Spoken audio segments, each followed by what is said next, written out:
Welcome back to another episode of Square State Sandlot, and I am your host, Bill Montoya, joined again by my great friend, Logan Ellerbeck.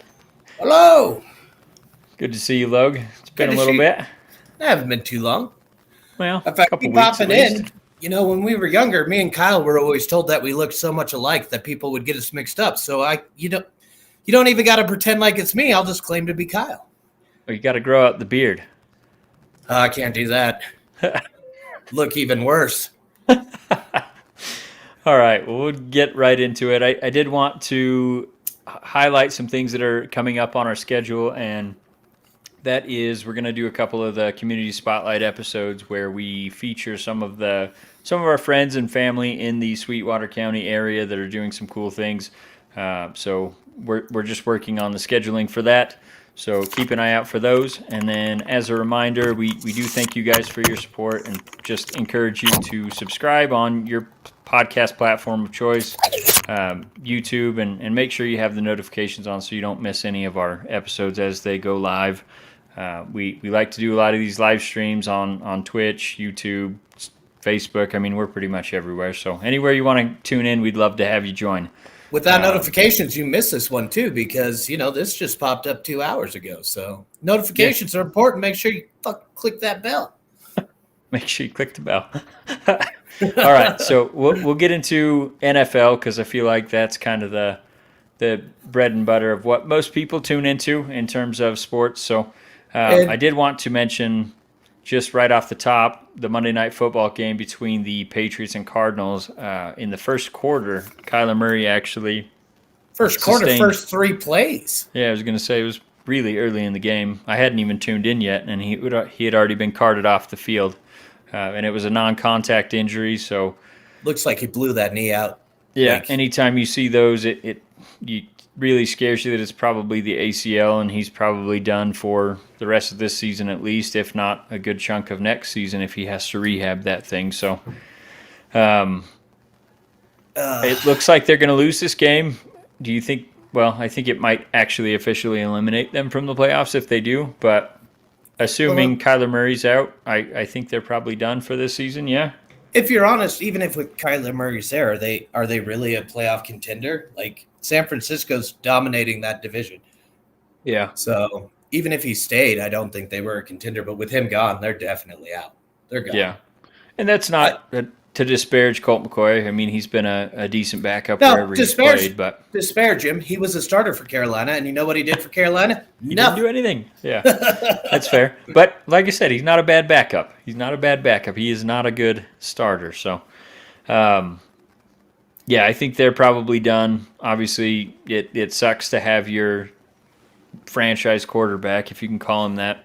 Well, he'll have lots of time to dedicate to learning how to study film. So maybe, Warzone or Modern Warfare 2 just came out. So it did. It's fantastic. So I'm sure, he's already got plenty of time in that already. So this knee injury might have been intentional. I'm just saying. Yeah. He's like, boys, have you played Modern Warfare Warzone 2? Because it's on fire. My knee, it's gone. Yep. Can't play anymore. I got to hit that battle pass or whatever they do, season pass. It's 100% him just – this is what calling in sick to work looks like in the NFL. The painful version of it. But I think – do you think Cliff Kingsbury will be back after this season? It's tough to say. They were, in the Super Bowl 5 years ago? Is that right? I don't know. I can't remember the last time they've been in there, but it wasn't with him at the helm. I thought it was with him at the helm. Cliff hasn't been there that long, has he? I don't know. I'm looking it up. But it depends. Their owner's been committed to him for at least 4 years. I know he's been there at least 4 years. Let's see. Looks like his first season with them was 2019. So, yeah, this is his 4th season with them. So, and he's done good things, but Kyler's a talented player. And if you look at what's happening in Green Bay, a talented quarterback can really cover up a pretty insufficient coach. So it's tough to say. He'll have an opportunity to prove himself with Colt. Yeah. If they play well, not even if they play well, if they win 3 out of the last 5, then he's back. I Don't you don't think they think? can win that. I think that's valid, but I don't think they can do it. No, they have a really tough schedule ahead of them. Yeah. And Colt is a backup for a reason. And Yep. he played in Texas because he couldn't go play for a real school. So That's not fair. It used to be good, especially when in he was the there. 80s. No, it was Yeah, good when he was there. it was But good when he was there. Yeah, you're right. yeah, I don't think he'll be back, and that's going to be. I mean, it seems like he's pissed off Kyler in some form or fashion because Kyler takes every opportunity to throw him under the bus that he can, and I think that's part of Kyler's stick. I mean, he doesn't want to take the blame for anything. Yeah, I was just going to say he's not really accountable to anything he does. And your head coach is a great target to put keep the heat off you. Yeah, and that's. I mean, you saw how much heat that Zach Wilson took for not taking the accountability, and for some reason it doesn't seem to stick to Kyler. But I I don't know. I I I'm actually very happy that we'll never see Zach Wilson start again. Oh, I think he'll start next year, but How do you pull Patty White after the season he's had? yeah, he's had a good season. But and I mean, injury wise, we'll see. He's week to week, or I guess they said day to day, but it sounded like he had maybe broken ribs and potentially some internal bleeding. So You ask Aaron Rodgers, you just play through that shit. You don't need a thumb on your throwing hand. So that's why fair. would you need ribs, Or the And ability to breathe. blood is meant to be on the inside, Bill. If it's bleeding internally, it's doing what it's supposed to. Yes. So we'll see what ends up happening with that situation. But I think there's going to be wholesale changes in Arizona after this season. I think so too. I You mean, just they're put so much money into Kyler. How do you not yeah. after this I mean, disappointing of a season? you've attached your horse to his carriage, so to speak, and I mean they'll be at 4-9 after this game. So They thought they were buying a stallion. They ended up with a mule, and they're going to have to ride that out. they ended up with a tiny little pony. A little, they got a Shetland out there, huh? Yeah. All right. Well, let's go into a not so happy subject, and that is my Raiders. Oh man, great subject. Yeah, Great they have subject. not been officially eliminated just yet, but I mean, Bullshit. it's on life support. They need They don't win out all five. They can't. they got to win the next four, which that's winning out. I think And they have need to help. have the Jets to win only one of their next 3 games, Easy. That's going to happen. or one of 4 games. I can't remember. They have the They need the tiebreaker with the Chargers to Jets? lose. I can't remember. They must. I can't remember if they played them this year. I don't think they have. That's why I asked if they had a tiebreaker because They must have it, because that's one of the scenarios is the Jets lose 2 of their next 5. They already lost, so now it's one of their next 4. And then I think it was the Chargers have to lose one of their next 4 because they have the tiebreaker with them. And there was one other team that has to lose. But essentially, you're saying there's a chance, but it's like 2% at this point, the way that all the simulations work out. God, So. you are a glass half full kind of motherfucker, aren't you? No, I'm not. And you I'll just get to said 2%. They don't got a 2% chance to make the playoffs. They got a 0.2, 0.5 at best. They have a 2% chance, but Realistically, it's not happening because they got to win 4, and I don't see them winning 4, especially after the way. I mean, in Thursday night football game against the Rams, Baker Mayfield had less than 48 hours to prepare for this game. Really, you just want to punch me right in the dick right off the bat of, hey, Logan, your team got rid of 2 starters, and hey, they can win on other P.J. Walker teams. looked pretty good in 1 or 2 of his starts, but he got injured, and Darnold looked good last weekend. Darnold anyway, good. We're sitting in Vegas. We're not going to Charlotte yet. We'll get to Charlotte. We will get to the Panthers, I promise. How do you Steve Wilkes, to bring it back to Carolina, had a quote in his post conference or post win game interview, and he said, "Good teams can get a lead, great teams can close it. Yep. Let's go be a great team." And the Raiders aren't capable of that. They want to pump the gas anytime that they have any momentum. Yep. And Why not? That's what I have in my notes here is they had so many opportunities to put that game away, but then they went ultra conservative when they Bill, got the 13 points. they've lost 5 games by less than what is it, 3 points or 7 points? Every game has been competitive, and they've had a Except the lead New in the Orleans majority game. of them. Yeah, But no, I mean they're the 4th team ever to blow 4 13 plus point leads in a season. 4 they're in the history of NFL. they're the opposite of the cardiac cats. So it's frustrating because it seemed like McDaniels thought once he got that 13-point lead that the game was over. And I can understand the way that the defense was playing in that game. And obviously, Rams were struggling on both sides of the football. Raiders were pretty much driving up and down the field that first half and putting points on the board. But it seemed like he was willing to just kick the field goals just because it's points. And when it got to the end of the game, Baker's literally calling backyard football plays at the end of that game. Yeah, I mean, he doesn't even know the playbook. And dude, he's 4-0. I need you to run a 4-0 route for me because I don't know what your fucking scheme calls it. Yep. Four verts. That's all I need all game. But it was really frustrating. I mean, it's completely disrespectful to assume that 13 points is enough against any NFL team. So Josh McDaniels, I mean, I don't know what it is, but as soon as he gets a lead, it's like the game's over for the Raiders. Do you blame that on play calling because you love your running back? You are a huge fan of, give me his name? Josh Jacobs. Thank you. Jacobs is a hell of a running back. If you have a lead, you hammer the rock. That's fundamental football. But yes, but when you're literally only calling run plays, defense starts to load 8 men in the box, and then if you don't pass out of it, they're just going to stay in there, and that's what he did. I mean, I think Carr threw 20 passes the entire game. So, I mean, there's no threat of a passing game at all when you're just turning around and handing the ball off. They did a lot of the, wide receiver sweeps out of the backfield and things like that, so they weren't just strictly running it right up the middle. But you got to have some success to be running gadget plays like that, though.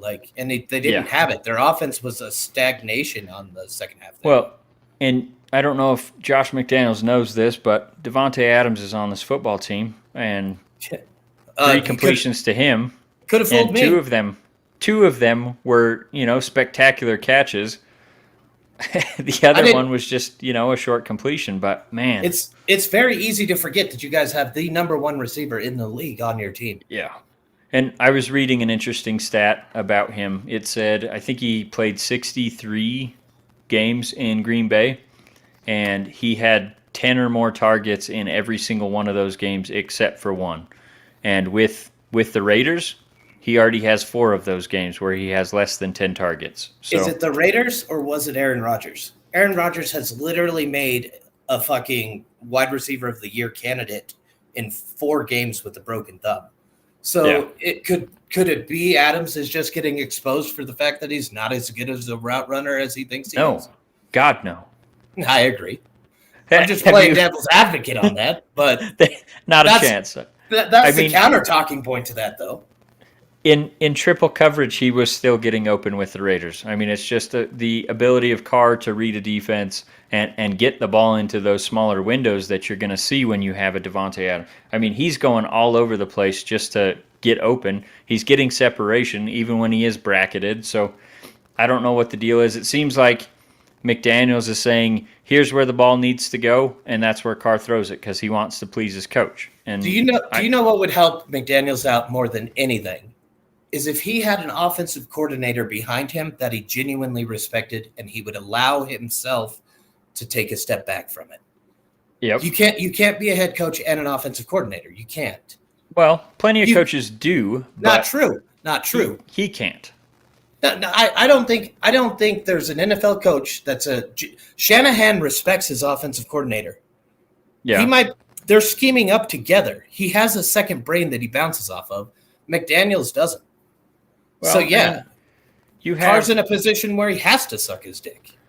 You have the guy on the other side of this game. You got Sean McVay, and he's won with Jared Goff. I mean, he's won with Matthew Stafford. Obviously, is a step up from Jared Goff, and we'll get to Goff later. But he's He's another portal coach, though. He's another coach that's creating head coaches, Yeah, which means for he sure. has respect for the guys behind him. Yeah, but I McDaniels mean, once has they never. leave, he's got to build the next guy up too. So, I mean, he's calling the plays and he's a successful head coach. Obviously, they're I'm having not a rough taking time that this year, away. but I'm just saying McDaniels really needs that fucking. He needs something to rub up against, and he doesn't have it. At well, least we that's don't what it know that. seems. Yeah, I mean, Mick Lombardi, I don't think he's ever called plays in the NFL. So I would think you would respect him if you're naming him your right hand man, essentially. But If you're in power and you just want a yes man that's going to fucking lick your boots, you're capable of that. You have to have a for certain sure, sense of self awareness to say, I need somebody that's going to challenge me and make us better. yeah. And I don't Well, think McDaniels is capable of that. no, and it definitely seems that he's not willing to do that either because when they were on their rough stretch, I mean, he was asked the question, I can't remember who the reporter was, but they said, have you thought about taking a step back and letting someone else call the plays? And he said, if I thought that would make the team play better, I would 100% do it. But he said it's not about the play calling, it's about the execution on the It's not field. about the So, play calling. You had a 13-point lead, and you blew it to a guy that didn't even have a well, practice. and even in this game, he essentially said the same thing. He said there were plenty of opportunities there. I don't feel like I got super conservative. We had plenty of chances where we just didn't make the read or whatever. Can you pull it Um, up real quick? How many times did they run it on 3rd and 5 in the second half of that game? I can't pull it I up. I don't have I those advanced guarantee, stats, but like they weren't playing even like down in distance the way they should. The game was well, ugly. yeah, it was. And when you are constantly just running it into the back of your offensive lineman, eventually the defense is going to adjust to it, and that's what they did. I mean, we even had plenty of favorable, 3rd and shorts, 3rd and 1, 3rd and 2, and Jacobs would get stuffed right before the line to gain. So, You I mean, just had it's to run hard to get those nine yards though, so you're going to be a little tired. It makes sense.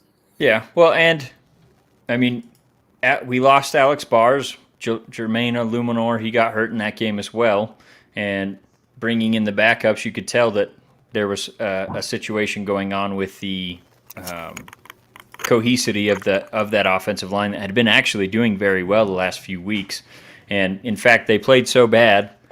John Simpson, he's our backup guard. He actually got released after this game because of how awful he played. I mean, he was That's consistently getting pushed back right into the backfield, not blocking anyone.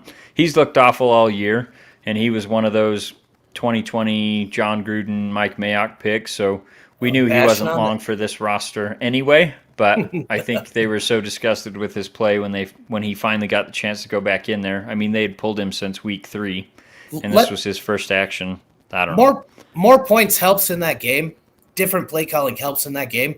Let's be honest though, Baker didn't win that game. The Raiders handed it to him.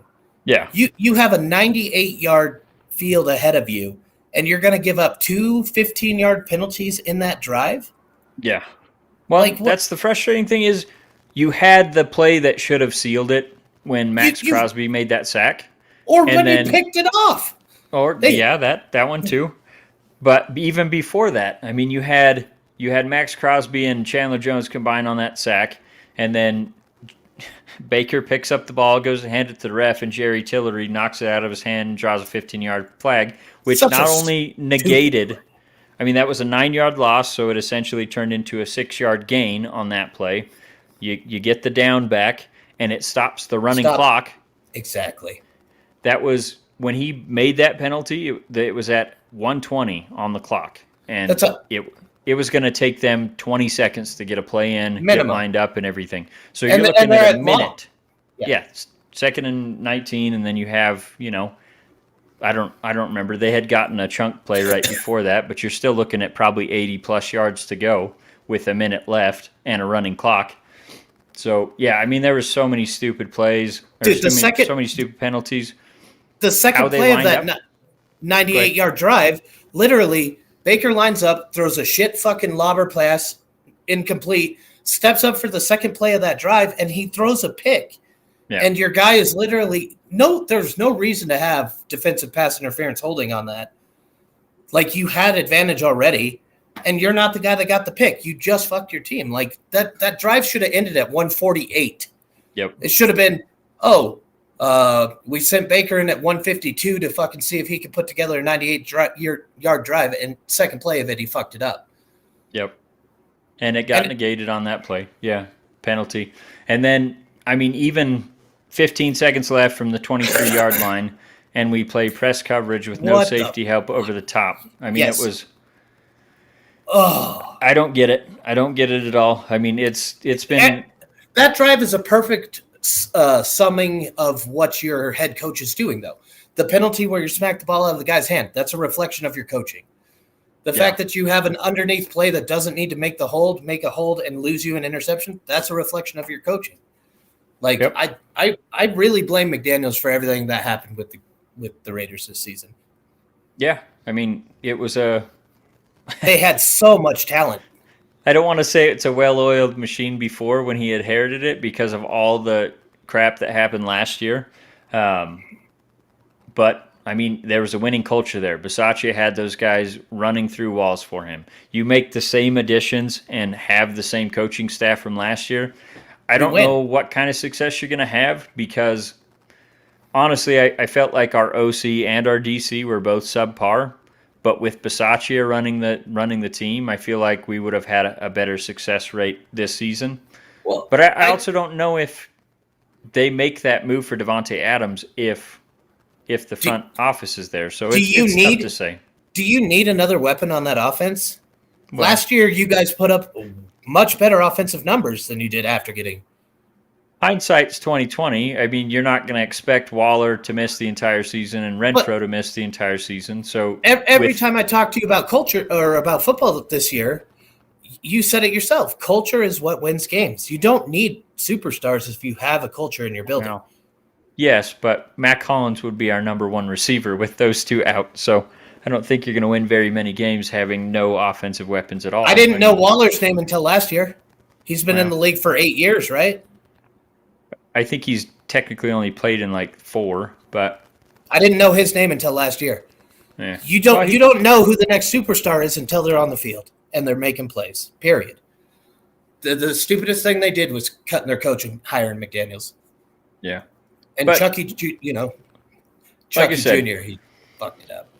I don't think – I mean, if we had the receivers that we have minus Davante Adams, assuming, Waller and Renfro get hurt again or this whole season, I think we're looking at a similar record because, I mean, we'd be in that same situation where we're handing the ball off to Jacobs every time and expecting him to win us games, which he has been able to do, but you've also had the threat of Davante Adams on the outside, so they can't completely load the box. So I don't know. You also have $30 million more on your cap. Yeah. But what are we going to do with that? What did you do with the $30 million spend? Davante's not winning you games. We still got 20 left. Oh. We did a bunch of extensions that kicked money down the road, so. Well, salary cap doesn't exist anymore. That's a conversation for another day. Yeah. Cash over cap is bullshit. Anyway, we'll move on from this. I mean, I want to bring up one more thing. Okay.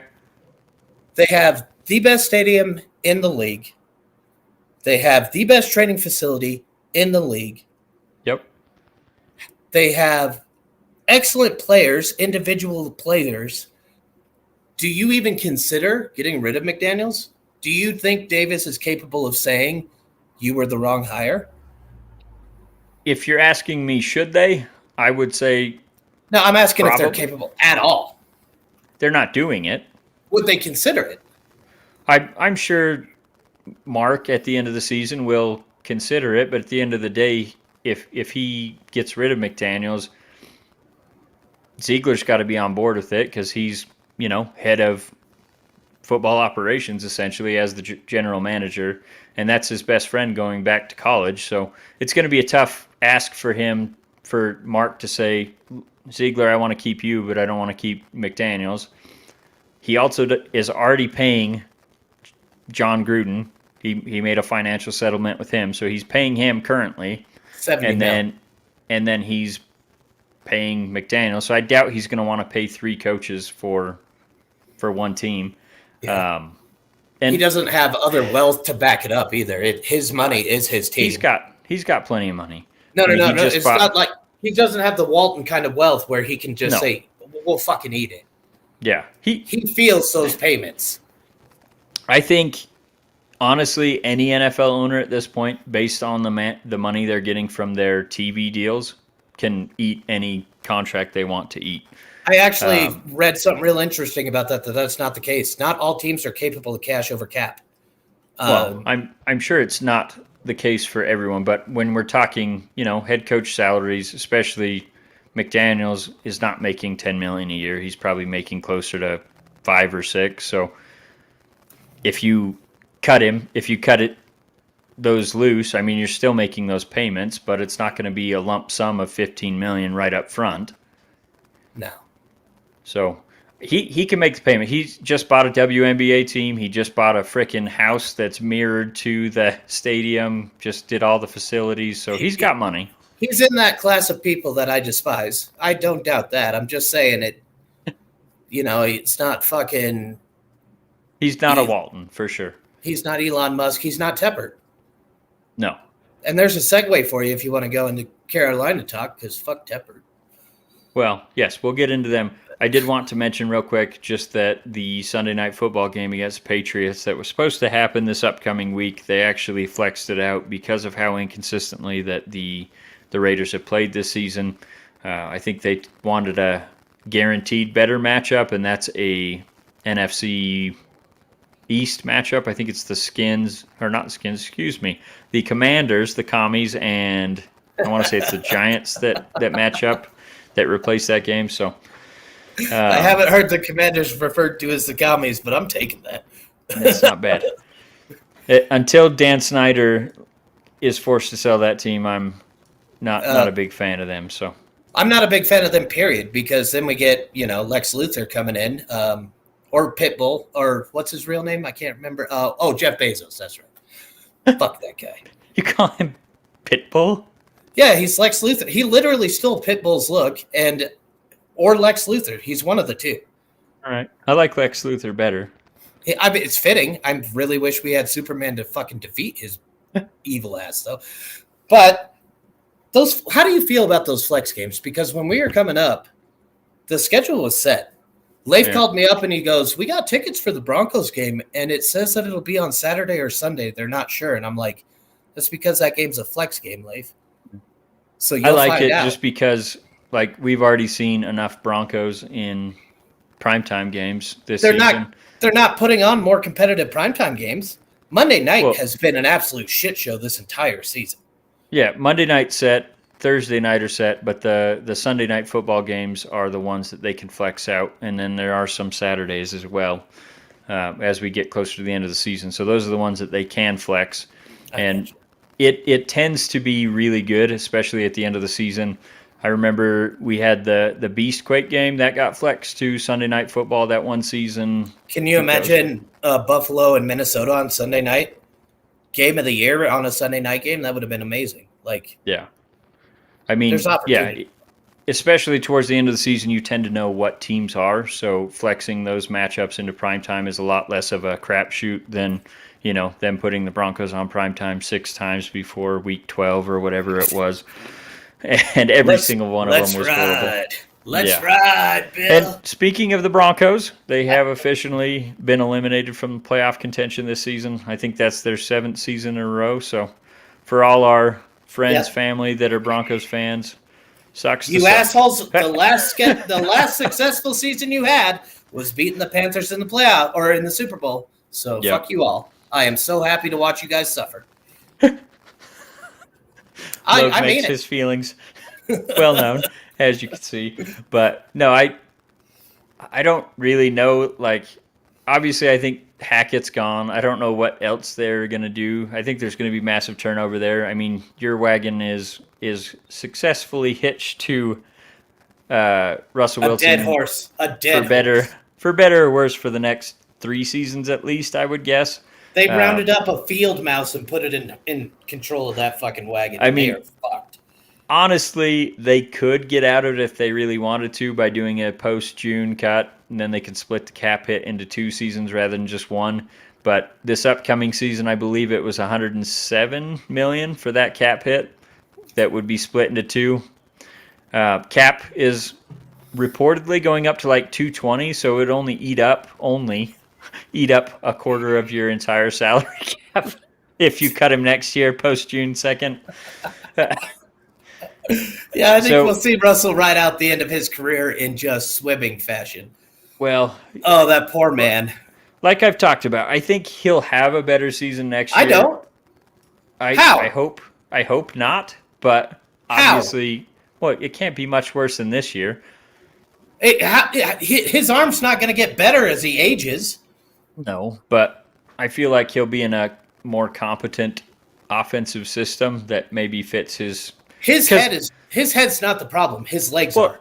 let's be honest. The Broncos did everything that they could to lure Aaron Let's Rodgers away ride. from Green Bay. Let's ride. They were trying to get Aaron Rodgers from Green Bay, and that's why they hired Hackett, because Hackett was one of Aaron Rodgers' favorite quarterback coaches or Their offensive best chance at coordinators, him. whatever Yeah. he was. Yeah. So they went all in for Aaron Rodgers, and then when they missed out on that sweepstakes, and Aaron said, "I'm coming back to Green Bay," then they kind of panicked, and I think they just, well, what else can we get? And I mean, they got absolutely fleeced in that trade from the Seahawks. I don't think there's any way to Pete Carroll fucking beat took around him the bush out, in that one. roofied their drink, and did dirty things to him. Like, Yeah, they are. They They are. are I mean, as bad Sorry, as I feel Marshall. about my Raiders, it's I would much rather be in the Raiders situation with McDaniels than I would Broncos and Russell Wilson. So, dude, you got to give them credit though. They kind of put on a little bit of a show in the second half of their game against Chiefs. They made that game competitive.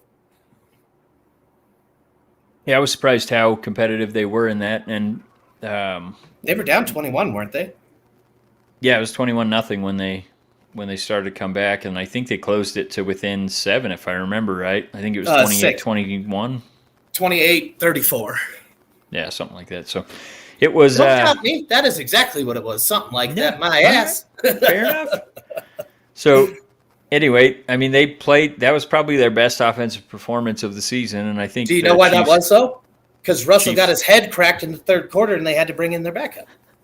Well, he only scored one more touchdown. Russell was the first 3. Yeah, true. So He was actually playing pretty well, and he seems to have a decent connection with that rookie tight end. I can't remember that guy's name, Dulcich or something like that. He's he looks brainwashed like he him might into be. the cult. Yeah, He's going to be might be a good little tight end for him going He's forward. going to be a Team 3 member, no doubt. Yeah. All right, so we'll move on from the Broncos. A team that I've been really impressed with this season. Excuse me. Hold on, real quick. What is that? Like, over your, I guess that'd be your left shoulder. Do you have a John Gruden bobblehead? This one? Yeah. No, that's Minnesota Twin. Hang on. I'll grab it.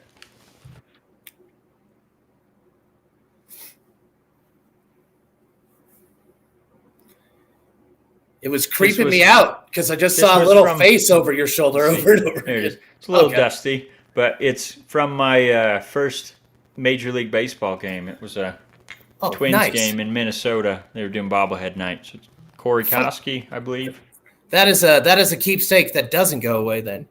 Yeah. It just kept getting me because I'd see a tiny little face over your shoulder just peeking up. Well, eventually I'm going to get my office done, and we'll have all these pictures that are behind me. That one's of Todd. Where's my finger? I can't ever find it. There it is. That's of Todd Christensen right there. Got a little. Oh, okay. I saw the family photo back there. Got a little Christmas spirit going on. It looks like. Yeah. Elijah left his Santa hat in here. Elijah's fucking leaving shit around. Goddamn it. Constantly, but it's fine. Okay, so the Lions have impressed me quite a bit. I mean, rough start to the season. I think they were 1-5 or something like that to start, and then they've ripped off 5 of their last 6, including this latest win against Minnesota. I know you wanted to talk about this game. Huge win. And Goff, what did you take? Their defense is terrifyingly underrated. Like, and not even that. It's terrifyingly effective when it needs to be, because Kirk Cousins had probably his career game. I think he had 3 tutties and almost 500 yards. Jesus. So, like, it's not like they were a defensive, force to reckon with, but they had 3 key turnovers in that game that swung the momentum so drastically. And they were takeaways. They weren't turnovers. They were takeaways. Like, they made plays when they had to. And Hutchinson is a beast. Goff, Yep. who saw Goff being capable of fucking just playing a game like that? Lights out for the kid. And he didn't even go to his safety net. St. Brown didn't have a single touchdown. Yeah. I mean, they have been a really good offense all season, but it's been kind of on the defense that has let them down. And then, I mean, they've had a couple where they just didn't show up at all. But, yeah, Goff, this is his best season since he took the Rams to the Super Bowl. When was that? Like 6 years ago? 7 years ago? It's been a while. I'm 2 weeks away from being 35. Just don't bring it up. Existential crisis going on. Beard's turning gray. But, yeah, I think it was 6 years ago. Well, yeah, you could see. Well, that side, I got quite a few grays in there, but that's from the You know why this is all gone? Because it's silver, and it fell out. It got scared of my face. But yeah, Goff's best season, and he doesn't have McVay fucking in his ear constantly to play the game for him the way he did in LA. Yep. I am so impressed by Ford's. It's a new Ford that's running the team. I'm trying to remember her name. Sherry, maybe? Is it Sherry Ford? Sounds right. Anyway, she set up a culture with MCDC, with Campbell, that it's hard to argue against that being a model for a successful team. They looked so dominant against Minnesota. Martha Ford. No, Martha was the original owner. It's a new one now. What it says on their website. Sheila. There you go. Yeah, Sheila Ford. There it is. Yeah, she's done a lot of good things for that team, and then MCDC had the time to develop into, not even develop, into implementing his culture, his identity into that team. The guy sounds like he's talking through fucking chalk in his mouth. And I feel like I want to fucking knock down a wall for him. Yeah. He's a pretty impressive coach, and I mean, absolute balls of brass going for. I don't know if you saw that. That fake punt was fucking fake punt, and then they had the play action pass to their right tackle. Oh God, he fucking looked like he was out there being wide receiver all the time, man. Well, he even came up limpy to the DB. It was funny. A little thick for a wide receiver, maybe a big boy tight end, but no, man, put him at wide out. Put him as your He said he's ready to get involved more in the passing game. So that was such a good call. That's what. Anytime one of those big boys gets their hands on the ball, they get very confident. So you know what's crazy about their offense being so successful is it's really a primitive offense when you compare it to like Shanahan's. It is. It's a outside zone on the left. They're hammering the zone runs. Yeah, you see a lot of whams and all that stuff that you don't typically see in the modern NFL offense.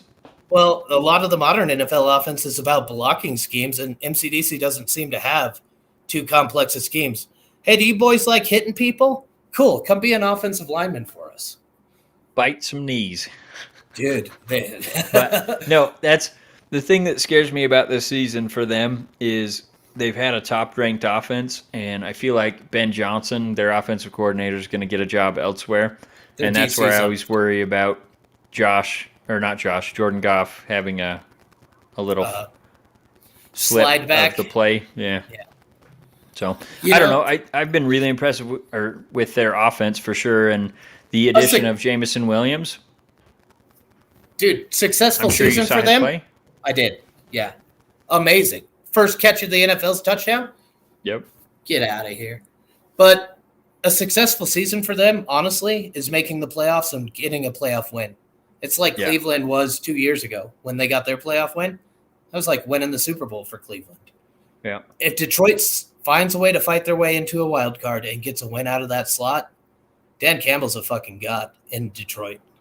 I think, don't they have the longest active playoff drought? drought. They have not won a playoff game since 19. I want I to think say it's 19. 99.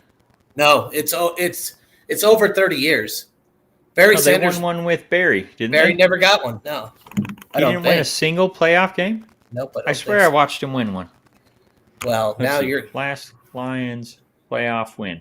it's Here not we go. 99. It's got to be 83, I think. Is it so hard to get? 92. That's 10 years off. I wasn't closer than you. Son of a bitch. 92? Fine. 92. 30 years. I called it. I said 30-year playoff drought. All right.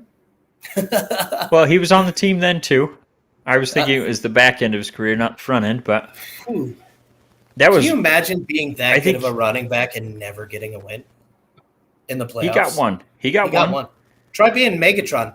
Yeah. Arguably one of the best wide receivers of all time. Never Well, getting that's a why he playoff just win. said, I'm done. Like, quit wasting my career. I want to smoke weed and I want to sell weed, so I quit. Yeah. That's literally what he did. All right. So, Lions trending up. Maybe a playoff team. We'll see. You got to win.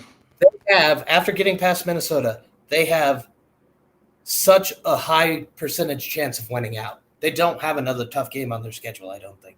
Yeah, and they're sitting at 6 and 7. I think they have to win 3 of their remaining 4, most likely, to make the playoffs. No, let's see. Niners have 9 wins. NFC East. Just look at who the three East, teams. they in all the have East. 7. So they're in and it. 1 less or 2 less losses because they had that tie between the Commies and the Giants. So yeah, they're probably gonna have to win 3, maybe 2. You know Might what's a sneak great? in with 2. You know where is No, a they're great gonna have to win position 3. to be in the NFC? Right in the South, baby. Yeah. Where you South. can be Whew. a losing record team and have a chance to fucking take your conference and get a home playoff game. Let's go, Carolina. Do you think this is the first time we see a 7 and 10 team make the playoffs? Yeah, I do. You think that's all it's going to take to win that division? It's not going to take 8. So yeah. Well, Bucks already have 6, but Tom Brady just shit the bed against Mr. Irrelevant. I know. So I know. It turns out if you guys win versus Pittsburgh this week and then Tampa Bay loses versus Cincinnati, you guys are in first place because you have the tiebreaker. So that's pretty impressive. I think you guys have a good chance against Pittsburgh. I wish Kyle was on so he could discuss the game a little more in detail. But Carolina has a culture right now.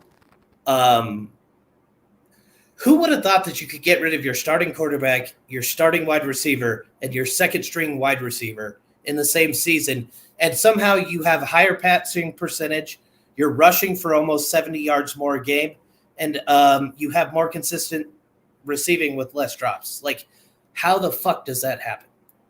And you didn't even mention they got rid of their coach, too. Well, Rule was a fucking jackass. Steve Wilkes is amazing, though. If he doesn't get hired, I'm driving to Carolina and kicking Tepper right in the dick.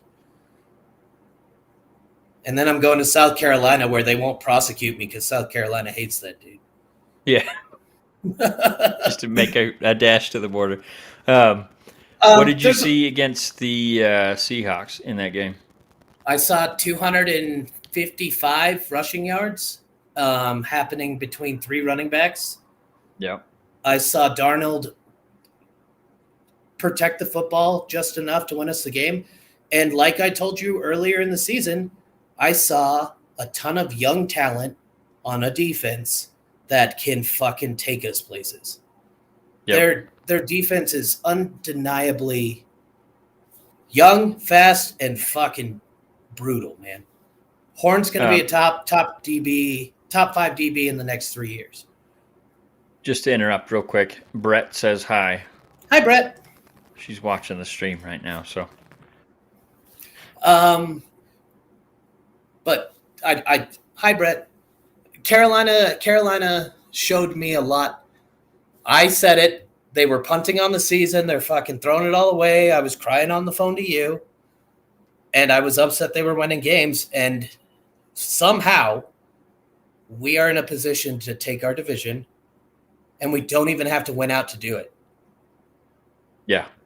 We can win one and lose two and still take the division. No, we have to win two. We have to win. Yeah. Take 2-2, and I think you might be in Yeah. with the tiebreaker. Obviously, that hinges on Bucks losing 3 of 4 for it to be a tiebreaker. There's a conversation I want to have around that's not in the notes, but we can talk Carolina first. What did you see in that game? Because I loved it.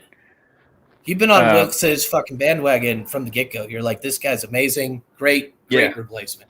No, Wilkes was. I mean, I don't feel like he's had a good shot to be a head coach in the NFL, and I thought he was probably ready. I can't remember. He was. Did he come from Buffalo? I was thinking it was the Jets, so I know it's in that division. So yeah, you're right, Buffalo. Yeah, so somewhere around there. But anyway, he's been a great defensive coordinator and seems like he's been a good leader of men since he's been in the league. Dude, he literally was crying. He was so happy for his team. He got asked in his presser, "Why are you so emotional right now?" And he's like, "I just feel so good for those guys in that locker room right now." Yep. How do you not play your ass off for a guy that's so invested in you that he's willing to cry on national TV? Yeah. And yeah, he's one of those guys, like I said. I mean, I feel like he, given the opportunity, will be a great leader. Seems like what they're doing is working right now.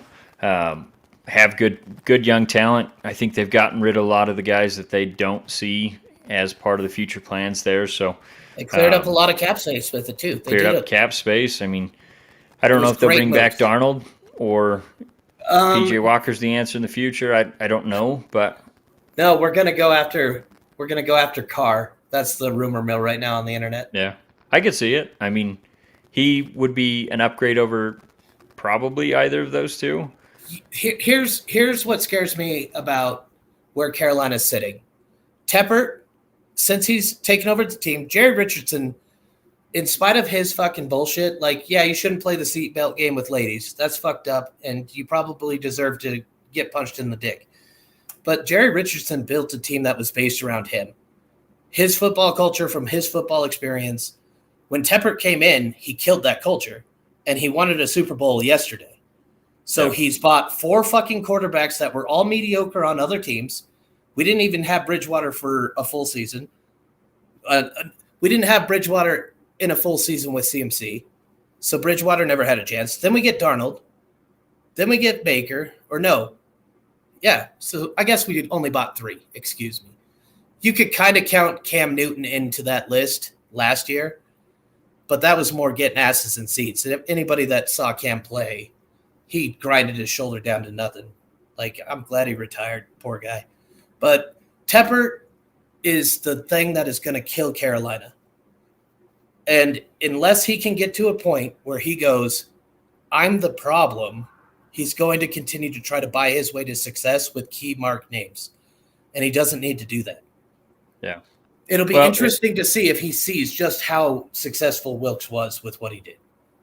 At least when he did those trades, I mean, he stood strong and said, if you're not willing to eat some of the contracts, then I'm not making the trade. So but that's at least that portion, he was being cheap about it, getting these guys from the bargain bin. But, I mean, that's what he got from the play as well. So you've owned the Panthers for 3 years. You've had 3 different quarterbacks, 2 different GMs, and now 2 different head coaches. You paid Rule an ungodly amount of money, so you were committed to that purchase. But, like, yeah. I think really he's worry. Still paying him $890,000 per week. Nebraska picked up some. Yeah, minus whatever Nebraska picked up, but they probably picked up $10 million of the fucking $90 million we still owed him. I think it's 40, but yeah. And I don't think Rule was a bad coach. I just think that you have an owner that's trying to be too involved. Yep. You hire people for a fucking reason. Don't hire me if you're not going to let me do my fucking job. So if you want to be a GM, Tepper, be a fucking GM. Don't put Hurney in there, literally the greatest GM in Carolina history. Let him start to establish some cool things and then kick his ass out because he didn't fucking agree with you on things. Like, I really worry Tepper's too involved and going to try to stay too involved. That's what happened with Al Davis in his, later years, he wanted to see a Super Bowl, so he kept throwing money at all these high-priced free agents that didn't want to be there. Jerry And Jones, yeah, still didn't doing work it. out. So Al Davis does it. Jerry Jones has done it. We watched it happen towards the tail end in the Pittsburgh culture, but it worked for them. yeah, I really feel like Carolina's in a position. The city has to be just disgusted with what's happening with the Panthers. Literally 7 years ago, we were the number one offense in the Super Bowl with the MVP, handed out fucking 52 footballs to kids at our stadium. And at the beginning of the season, Carolina didn't have an identity. So I don't know. I'm hopeful for my Panthers though, and I cannot wait to see a losing record into the playoffs. We're gonna lose, but at least we'll be there. yeah. You can't dance if you don't have a ticket to it. Damn right. But let's. I think the last NFC team I wanted to mention, well, I guess some of it has to do with Tampa Bay as well, just because they just beat them. But San Francisco, outside of Philadelphia, do you think they're probably the favorites in the NFC? No, San Francisco's defense is too good. You're saying you like San Francisco more than Philly? Than Philly, yeah, out of the NFC, okay. Yeah. Okay. The NFC is tough because to have that many winning records in your conference, doesn't it show the lack of competition you have coming to play against you? Is it a reflection of your skill or the lack of skill coming to play against you? I don't know, man. I feel like the records are all out of whack this season because you have the NFC South with no winning records in that division. You've got the West with Seahawks and the 49ers, and that's been kind of turned upside down. I mean, the Rams were expected to be at the top. Yeah. And then NFC East has 4 winning records, and then, NFC North, you just have 1, and we thought that would be Green Bay, and it's the Vikings by quite a large margin. So the Vikings really got exposed. Like I would have had a little more competition in my brain going, is it going to be San Francisco or is it going to be Minnesota that's going to represent the NFC? Minnesota looked bad. They did. No, I haven't bought into them all season, and I don't know if it's because of Kirk Cousins. I mean, I've never really believed in him, but I mean, they have a negative point differential at -1 after that loss to the Lions. So, I mean, it shows that they're playing a lot of close games and not beating many teams by much. So, I almost feel that's more of a benefit though, because if you're blowing people out, look at Buffalo. Buffalo's smacking ass, and then they run into a team that beats them, and it deflates them almost, you know. Yeah. Well, let me so give you you're an taking interesting Philly. stat here. I'm not sure. I mean, I like the Eagles, I like the Cowboys, and I like the 49ers, but I do think you think the Cowboys have a chance? I mean, they've got a great defense. They've been in the running always, though. They just don't know how to put it together. If they give Tony Pollard more carries than Zeke, I feel like they're a pretty dominant offense. But for some reason, Jerry Jones is so committed to Zeke. I don't know if he just likes him so much that he doesn't want to pull the plug out from him or what. But I think that's exactly what it is. Is he likes the guy. Let me give you an interesting little stat here. There's 1, 2, 3, 4, 5 teams in the NFC with positive point differentials. That's the Eagles at 138 positive, Cowboys at 131 positive, Lions at 2 positive. What? Lions are on that list? Lions are on there.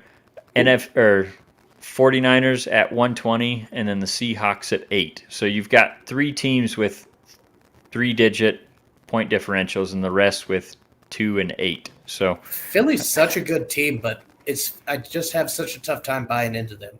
Yeah, that's Jalen Hurts, man. He's good. He is good, but for some reason I don't know if I can believe in him when the chips are all stacked against them. And you know what though? Like that's an advantage to him. We're giving him motivation because he's playing lights out football, and we're still like, I don't know if they're the best in the league. I really think though, San Francisco with Shanahan and having the number one defense is terrifying. Yeah. Plus, CMC was such a good pickup for them. That's if he can stay healthy, that He has. you don't need a great quarterback just because of all the things that he can do out of that backfield. And that's why I tend to think they're probably my favorites going in, but then you also have a rookie quarterback, and sure, he's looked not just a phenomenal rookie in 2 games. Not just a rookie. You have pick 256 as your quarterback. Literally the last pick in the draft. Mr. Irrelevant. And that normally goes to like punters and kickers and like offensive linemen that wear number 18, like people that are never going to make your team. Or, I mean, it's for the, priority undrafted free agent that you don't want to be able to negotiate with another team. And look, Shanahan has a great track record with developing quarterbacks and all that stuff. I mean, look, he's been winning with Jimmy Garoppolo, and I don't think Jimmy's a top. I mean, he's probably middle of the pack quarterback, and he's winning with him. So Jimmy G is somebody. Jimmy G was a Madden pickup for me, so like I think he gets a bad rap, honestly. I don't think he's a bad quarterback. I just think there's plenty of guys that are more talented than him. I would put him in that mid category where, he's good enough to win you games, but he's not going to win you games by himself. Question real quick. Isn't he a Super Bowl winning fucking quarterback that you just said that about? It's fine. I mean, you take a lot away from a guy if he's already won a Super Bowl. He's already got the experience. That's cutting him short, but he's not available anymore. It's literally... Yeah. Well, he might be, but I don't know if you pull the plug that late in the season on a guy that gets you there, because we're talking, I think they said he could be ready in 7 weeks, which would be the championship round, I think. So if Brock Purdy gets you to the championship round, do you pull the plug on him and go with Jimmy Garoppolo with being out of games for the last 7 weeks? I don't think you can make that move, so... Dallas, looks like Loag just dropped off for a second, so move on from San Francisco. I did want to just mention that the Titans did make a move at GM, let him go. I don't know why. It seemed like it was almost personal because A.J. Brown came into town and absolutely torched the Titans defense. And the owner of the team basically said after that game, look, I already knew he wasn't going to be my guy going forward, so I felt like it was better for him to start looking for other positions and for us to start getting a head start on candidates that could be taking that position going forward. I also wonder if this might have something to do with Mike Vrabel. I don't know that he necessarily wants power, but he was very upset with A.J. Brown trade. So I don't know if this is kind of a power play by him saying, look, if we still had A.J. Brown, we'd be winning some of these games that we've lost so far this season. And I think that's fair because Ryan Tannehill does not look like the same quarterback minus A.J. Brown as that safety option where he could just throw the ball up to anyone. So I don't know. And there's been plenty of rumors about Vrabel heading to Ohio State as he's an alumni there.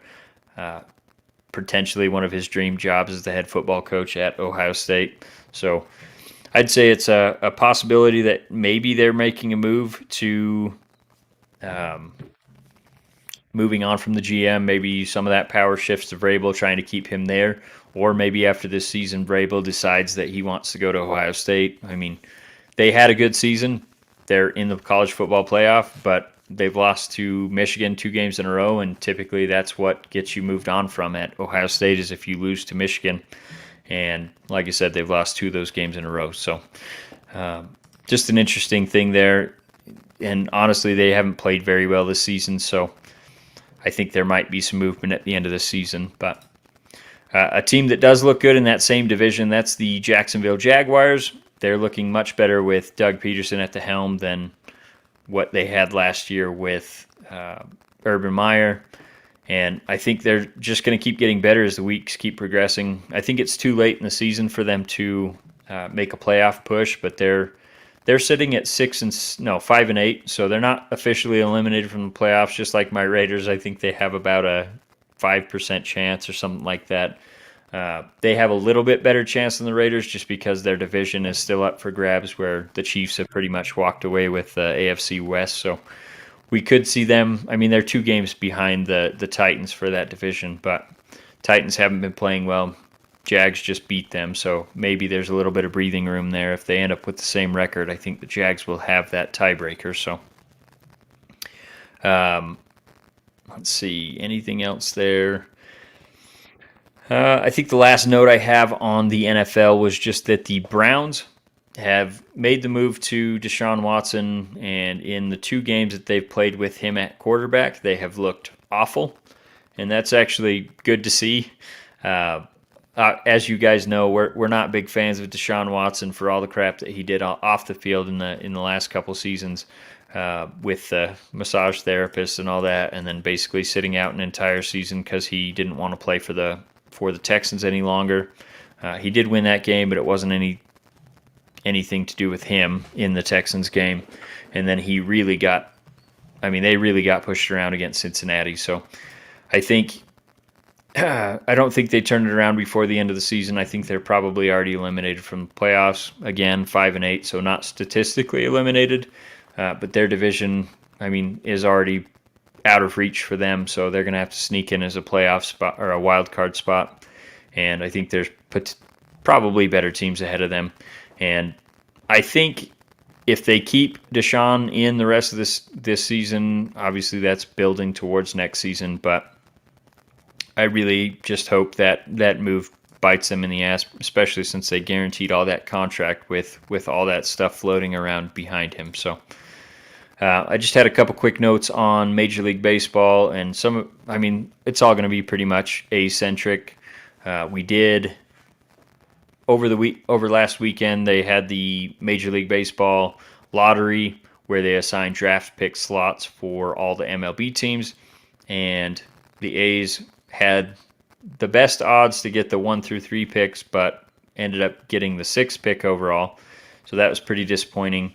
And Kyle's Pirates, they actually got the number 1 pick, so that'll be back-to-back seasons with the number 1 pick. They got the catcher last year. I don't know what they're planning to do this year. Looks like Loag is back, so I'm going to bring him back into the stream. I know he's not a huge baseball fan, but... Oh, we can't hear you, Loag. Mike, check. Nothing yet. So my A's, like I said, they got the 6th pick overall in the Major League Baseball draft. There we go. I can hear you now. I can hear you as well. Beautiful. I've been telling Wyoming to invest in more goddamn hamsters to run on that wheel, but they just won't. It is pretty rough out there for internet. That's My bad, Kyle. Kyle, every time we do one of these broadcasts, he freezes at least once or twice. So, well, you started sounding like Megatron, and that's when I started fucking jumping around, and then that shit just went all the way out. Yeah, I was like, oh, well, apparently Loeb's had enough. Anyway, just got a couple notes on them. They just traded Sean Murphy, which was their catcher for the last 2.5 seasons or so. Statistically, he was their best offensive weapon and one of the best defenders in the entire league. So he's going to be missed. We do have Langoliers sitting in the fold. He already got some playing time last season, and this was one of those inevitable moves where everyone saw it coming. We just were waiting for when, not if. And they turned it into 6 prospects in a 3-team trade between Atlanta and the Milwaukee Brewers. Only 2 of those 6 are projected to be starters in 2023. I saw that in your notes, and I actually wanted to ask you about that because I found that really confusing. Why are you picking up 4 if they're never projected to start? Is it just for your double and triple A talent? Well, no, they're not projected to start this upcoming season. Oh, okay. So they are talented enough to start. Yes, okay. I got you. Only 2 of the 2 of the 6 were quote unquote ready for Major League Baseball. So okay. I saw that in your notes, and I was very confused. Yeah, we could see any of those 6 play sometime in the upcoming season, just because the A's aren't projected to be very good. I mean, They haven't really invested much into the roster. I think they've signed 2 utility guys for 2-year contracts. I think they were 14 and 13 million or something like that. So those are the only MLB guys under contract for this upcoming season. I feel like the Obviously, A's do this all the time. They build up a good talent and then they waste it. yeah. I mean, every time. I mean, it's the running joke that we're the development system for the Yankees, Red Sox, Dodgers, all the big teams. But I do want to say, and obviously it sucks being a fan of a quote unquote small market team, even though the Bay Area is massively wealthy and the owner is one of the richest in all of baseball. So he's one of those guys that cries poverty and has the money to invest in the team. He just doesn't want to. Uh, so treats it Well, like his little piggy bank. But anyway, I did want to say that I love to see the money that's flying around in the baseball winter meetings. There were contracts. I think they invested 1.5 billion I saw just that. in contracts at baseball winter meetings. So a lot of money floating around from the Mets, Padres, and Phillies. Nobody And I, watches baseball. How do they have all this money to waste? yeah, Nobody watches it. no one watches baseball. All the owners are losing money, but they keep signing all these huge contracts. So apparently someone's making money. But no, I wanted to say about this that I hope it encourages more owners to start, handing out contracts so they don't get beat on the field. And the infusion of Steve Cohen, the new Padres owner, and then the new Phillies controlling owner, those guys are willing to pay to win because they are fans of the teams, and maybe they aren't going to make as much money, but I think it shows the Blue Jays and the Braves. Those are the only publicly traded teams, so they're the only ones that have to show their revenues, profits, all that stuff. They're making cash hand over fist the last 2 seasons, and I think it shows. The Braves won the World Series with a pretty decently high payroll, and they made more money than they've ever made. So I think it shows that if you invest in your team and get good results, the fans are going to show up and they're going to start to support your team. So It's hopefully, not a hard concept to grasp, but for some reason, baseball teams just don't seem to get it. well, the A's specifically, I mean, John Fisher has loved the whole corporate welfare thing where they do the revenue sharing and he puts the worst team, or I guess the most competitive team that he feels comfortable paying so he can take all those profits from the revenue sharing and put them in his pocket rather than on the field. So, You know what I don't I mean, get? What the fuck do you do with all the goddamn money? Like, after yeah, $1 million, you can't really buy much more, I don't think. he owns Gap, he owns Old Navy, like he's got all these businesses that make him all kinds of money and still runs his baseball franchise like a poverty franchise. So I don't get it. Like I said, he's in one of the most rich areas in the entire world and still tries to say, well, we're a small market team. But They still I'm just play in really the hoping, shittiest baseball stadium in the fucking country. yeah. And they're trying to fix that, obviously. But I mean, Oakland's not going to invest the money they need to put up a good stadium. well, that's the thing is Oakland doesn't need to because John has essentially said, I will finance the entire stadium. You guys just need to do the infrastructure around it, which is understandable. That's the city's responsibility. But Give he me some also tax said, breaks too. yeah, that's what he said. He said, I don't want the money up front. You guys are only going to pay for this after the tax revenue is generated. So I'll pay for it all. You pay me back in tax breaks, essentially, after you start pulling in money. So there's a zero risk to Oakland. But for some reason, they're not passing it quick enough. And now That's crazy.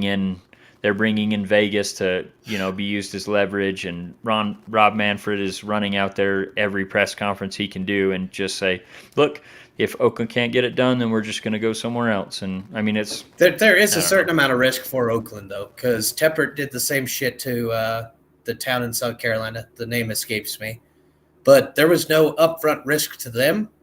But they have half of a fucking practice facility, and he got $268 million in tax breaks, and Yeah. literally they can't do anything with that building now because he was Yeah. like, "Yep, fuck you, I'm out." I guess, yeah, there is always the risk, but I feel like if he's willing to put up $1 billion of his own money, then he's probably not going to be I a feel like if he has $1 major billion flight of his risk. own money to put up, our country is a failure. Well, as they say, you got to spend money to make money, right? Let And me he just go wants to the to, bank and pull out $1 billion. Yeah, that was a B, please. yeah. Well, and like I said, he's as part of this agreement, he's forced to do the low income housing around the area, Oh, I like that. I like that built markets, into it. things like that. So Oakland is essentially tying, acts Smart. of goodwill or whatever to this project as well. They're forcing philanthropy upon a Yeah, so billionaire. it's fine. But all right, So, so how that's do all. you feel? How do you feel about the trade? Is it a win or is it a loss for your team? Reading about and this is the tough thing, evaluating minor league talent. I mean, you have to really be dedicated to that in scouting and things like that. People I trust that do that for a living have said they didn't get a lot of top end talent. They got more more quantity than quality in the prospects. So Baseball is one of there's those sports, though, where one dominant player can win you a World Series. yeah. Well, and one of the guys that we did get has plus everything except command as a pitcher, and Oh, really? our pitching development has been really good throughout the years. So typically, if you're trading a pitcher to the A's, they always say you're probably getting screwed in the deal because Oakland's had such a good track record of developing those pitchers. So I Zito's still have the best talent they've ever had. Best pitcher in the Zito, ALS. Yeah. not Hudson Hudson was was the fine, but I best. liked watching the big man fucking Oh sling God, it out sidearm. I loved I loved seeing those Barry Zito breaking balls because no God, one man. else could match those. But he He was sure fun to fell off watch. quick. He did. Well, And that's a tough way to throw. Your elbow's not going to hold up. yeah, and Hudson had the best career out of all three of the big three. So Did he he was get definitely my favorite. so when did he get sent to Boston to win a World Series for them? No, he went to Atlanta. Oh, Atlanta. Huddy did. Okay. And then Zito went to San Francisco, got that huge contract, and did not pitch well for them until They won a last World couple Series seasons. when he was on in their bullpen. Though. Yeah. And then Mulder, I think he went to St. Louis, if I remember right. And I How think many he won years ago was a World that? 'Cause Series too. that's the Shit, that last was time back I in the actually. 2000s, It was it that long ago? That's the early last time I 2000s. watched a full baseball game, and it Yeah, was just to watch them pitch. I think 2004 was Oh when my they god! all left the team. So no, Yep, 2005 because we still had Miguel Tejada back in 2004, I think, and then he that's your left. favorite So player of like all time, right? position player, yeah, but I still had a soft spot for all the pitchers. I mean, Hudson's probably my favorite A that I watched. Dave Stewart, I got to see some of him when I was very small. I think I was like 8 when he was on the pitching on the team. Obviously, he played before that with the team, but I don't remember it. But yeah, Sorry, I just Oh, enjoy watching you light up talking about the A's. yeah, you derailed me a little bit with that. I was just saying that with the spending from these other guys, I'm really hoping that it encourages the owners that don't want to spend on the teams to either sell or obviously start putting some major league talent on the rosters. Dude, I don't like. There's got to be some weird addiction with these types of people. Because if you told me I had an asset that I could sell for fucking $500 million, I'd be living fucking down on a beach, drinking fucking mai tais all day, dude. Like, Yeah, why the fuck do I want to go to a 9 to 5? I could drink mai tais on a beach for the rest of my life. I'm in, sold. I'm sure he could already do that if he wanted to, but But he has an asset that he can. He's literally holding on to something that he doesn't want to do. Not the he A's would owner. make, I'm thinking of Pittsburgh, well, but same thing. Yeah, no, it's the same sentiment. I mean, Pittsburgh, same situation. Orioles, same situation, although they had some success last year, so maybe they'll start investing. A's, I don't know. There's tons of owners that just, for whatever reason, they run it like a business and not a well-run business, and I don't understand it at all. why run the Uh, business at all? Fucking sell that shit. Go well, fucking drink. they're making their money year over year, obviously. I mean, tell me Fisher, that you're going to burn through $500 million in a fucking lifetime, and I'll call you a fucking dirty sack of shit well, liar. and that's the sad thing is he would make a lot more than that because I think he bought the team for Why $300 do you million, need more than that? That's my question. and he Where's could the probably sell it motivation? for $1.5 billion. So he'd He's make almost an extra billion just by selling the team. But what? I yeah, I just don't know. don't. I don't get it. It's got to be like they're literal dragons in human form. They just like stacking shiny things in a pile and they sleep Yeah, in it. it really frustrates me though having him as the owner because it's like we have these made up financial constraints that shouldn't affect us, but they do. And Even with those fake constraints, the A's have been so close, so many times, so many years. you just feel like if they, had been able to hang on to their top talent and had more than one opportunity to run it back with the same team, they'd probably have a different fate in the playoffs. You would And have a flag going up into the Raptors. yeah, for sure. I mean, they were so close so many times, and it's just It breaks my heart because you talked to me about it. I don't watch baseball, but I love you, so I love the A's. And like you tell me how good they're doing. Boston on their little streak back in the early 2000s, I think they won 3, and every time it was them knocking the A's out, and it just gutted me every single time. And then we've run up against Justin Verlander, both with the Tigers and the Astros. He haunts you. That's why when he signed with the Mets earlier this offseason, I guess it was just last week, yes. I was like, oh my God, this is the best. We don't have to see him 20 times a year. I hate to break it to you, but this means that the A's are going to make the World Series and they're losing to the Mets. Well, I don't think we're making the World Series, so we don't have to worry about that. But that's fate. Verlander's got to get you on 3 different teams. Yeah. All right. And then just the last note I had was just on the Warriors. They have been playing a lot better basketball than they did at the beginning of the season, but they're still hovering around 500. But they did just match up against the Celtics, which was a rematch of the NBA Finals from last year, and they played very well and ended up beating the Celtics. So, is this the sport where they sell AK-47s to Middle Eastern countries? Is that the sport you're talking about? Oh, just wait till those dots connect for you. I'll have to try to figure what the hell you're Brittany talking Griner about. got traded off for a fucking arms dealer. Okay. So yes, I just same figured. Sport, different organization, but they're all attached. Makes sense. That's a great joke. It's too soon. Yeah, too soon. But that's all I had. So Loag, was there? I mean, I kind of skipped over. Well, I didn't skip over. I went through the notes from the NFL pretty quick after I got off with you, or I guess you dropped off. But it's proven with science at this point that I'm just going to derail conversations and have a good time while I do so. And I fucking appreciate the opportunity to be on again. I'll grow the beard out a little bit. I don't think I can get Kyle's flowing, beautiful hair, but I can try. He usually wears a hat anyway, so just wear a hat and then get that beard a little bit longer, and I think you might be able to pass. I'll be his doppelganger again. It'll be like being 15 all over again. I really do. I love doing this with you. I know it's a little less organized when I'm on, but hey. That's all right.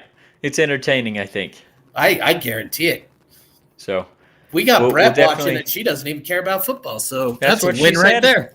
She said in the chat, I can't stand football at all, but I couldn't pass up the opportunity to say hi to Loag. So she actually said that she doesn't like football at all?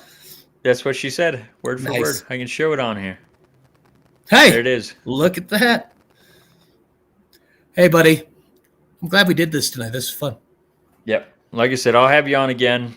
Kyle's been in and out with work. He's back to shift work and then the new baby. So it's nice to have someone to bounce things off of instead of just me rambling to myself for an hour. So I'm a good bouncing board.